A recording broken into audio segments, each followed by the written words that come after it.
একটি পুকুর পাড়ে একটি খাওয়া আরেকটি সাপ বাস করত। তারা দুজন ওখানে খুব ভালোভাবে বাস করত। তারা দুজন ভালো বন্ধু ছিল।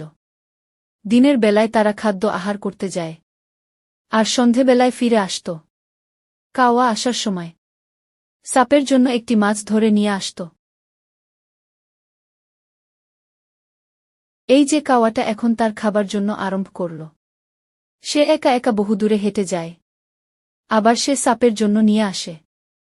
এভাবে কাওয়াটা বহুত কষ্ট করত, আর ঘুরে বেড়িয়ে সেই কাওয়া আনা খাদ্যটা খাইত। এই যে কাওয়াটা একটা টেঙ্গুজ মাছ ধরে সাপের জন্য নিয়ে যাচ্ছে। এভাবে বহুদূর খাওয়া হেঁটে হেঁটে যাইত। এই মাছটিকে নিয়ে গিয়ে কাওয়া সাপটাকে ডেকে খাদ্য খাওয়াইত। কাওয়াটি বহুত ভালো মনের ছিল। এই যে এবার কাওয়া মাছটা রেখে দিয়ে তার বন্ধুর সাপটাকে ডাকতে দিতে লাগল। কিছুক্ষণ পর লেংটিকাটা ছাপটি ধীরে ধীরে এসে বলতে লাগল, কি বন্ধু, খবর কি? ডাকছ কেন?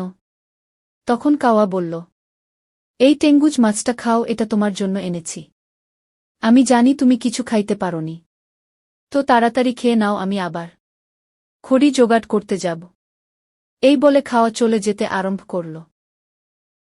এই যে এভাবে আরাম করে খেয়ে সে তার গুহায় ঢুকে চলে গেল, আর ওদিকে বহুত কষ্ট করে কাওয়াটি খড়ি জোগাড় করতে আরম্ভ করল।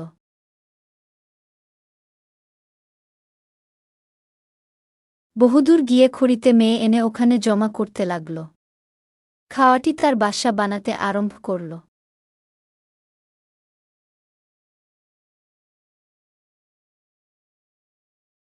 এভাবে সে ধীরে ধীরে খড়িগুলো বহুদূর থেকে জমা করে বাসা সাজাল, আর ওদিকে ৭-৭টি খালি ঘুমিয়ে থাকে।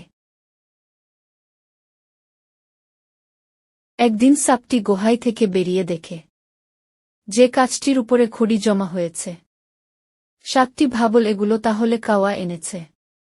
সে বাসা সাজবে আর ডিম দিবে।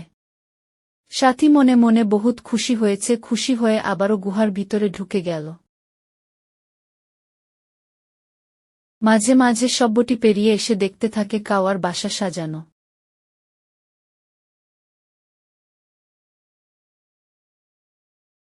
এভাবে কাওয়া বহুবার গিয়ে খড়ি নিয়ে আসল, আর সাথী কোনো সহায় সহযোগিতা কিছুই করল না। কিন্তু সাথী মনে মনে বহুত খুশি। এভাবে খাওয়া কয়েকদিন পর শেষে ভাষাটি বানিয়ে ফেলল, আর কাওয়া কিছু আরাম করতে লাগল। ভাই, এই বাসা বানানো কাওয়ার আরাম দে মন দেখে সাপের হিংসা হতে লাগল। ওদিকে আবার কাওয়া খাদ্যর জন্য আবারও এসে পড়ল। ওখানে একটি বক ছিল। বকটাও ওখানে খাদ্যর জন্য সব সময় এসে থাকত, তাই মাঝে মধ্যে পাওয়া আর বকটির দেখা হতো। কাওয়া কিছু খেয়ে আর সাপটির জন্য আবারও খাদ্য নিয়ে যেত।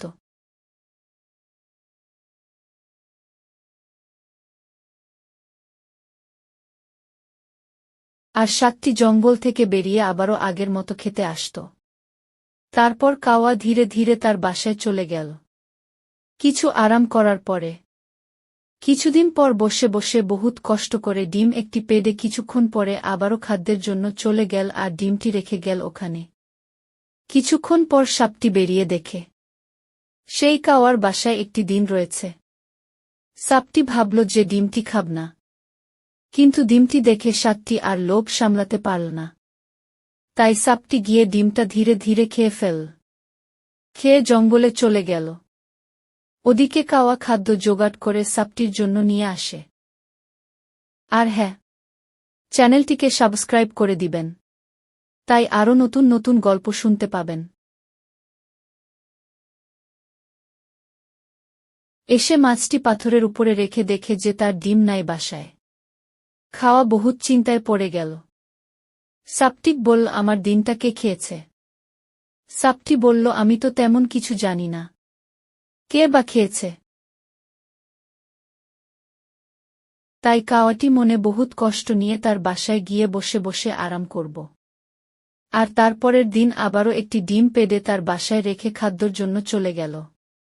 আর ওদিকে সাপটা বেরিয়ে আবারও আগের মতো ডিমটা গিয়ে খেয়ে ফেলল।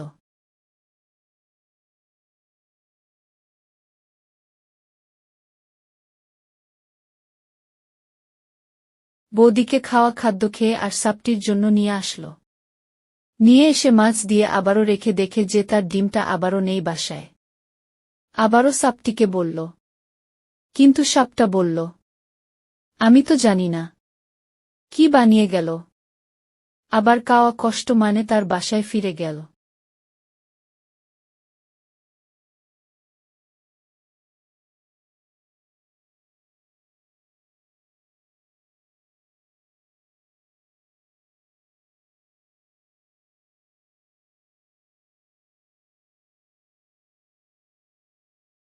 আবারও আরাম করে তার পরের দিন আবারও ডিমটা রেখে সে দূরে না গিয়ে দূরের একটি গাছে বসে তাকিয়ে থাকল তার বাসার ওদিকে। কিছুক্ষণ পর আবারও সাপটি বেরিয়ে লোভ সামলাতে না পেরে বাসায় গিয়ে ডিমটা খেয়ে ফেলল। খেয়ে জঙ্গলে চলে গেল। এগুলো সব কাওয়া দেখে ভাবতে লাগল, এখন কি করা যায়? সাপটাকে তো উচিত শিক্ষা দিতে হবে। তাই খাওয়া ধীরে ধীরে সেই বকটিকে এগুলো সব কথা বলতে লাগল। ও বন্ধু, আমি খুব বিপদে পড়েছি। আমার একটা বন্ধু আমাকে বহুত ক্ষতি করছে। আমি এত কষ্ট করে তার জন্য খাদ্য জোগাড় করবে প্রতিদিন নিয়ে যাই, আর সে পালিয়ে পালিয়ে আমার ডিমগুলো খেয়ে ফেলে। এগুলো আমি একদিন দূরে না গিয়ে আমি নিজের চোখে দেখেছি। এখন আমি কি করব? আমি তো অসহায়।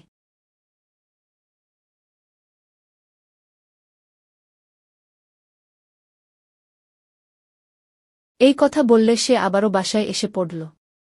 এসে সাপটিকে আবার খাদ্য দিয়ে দুজনে কথা বলতে লাগল।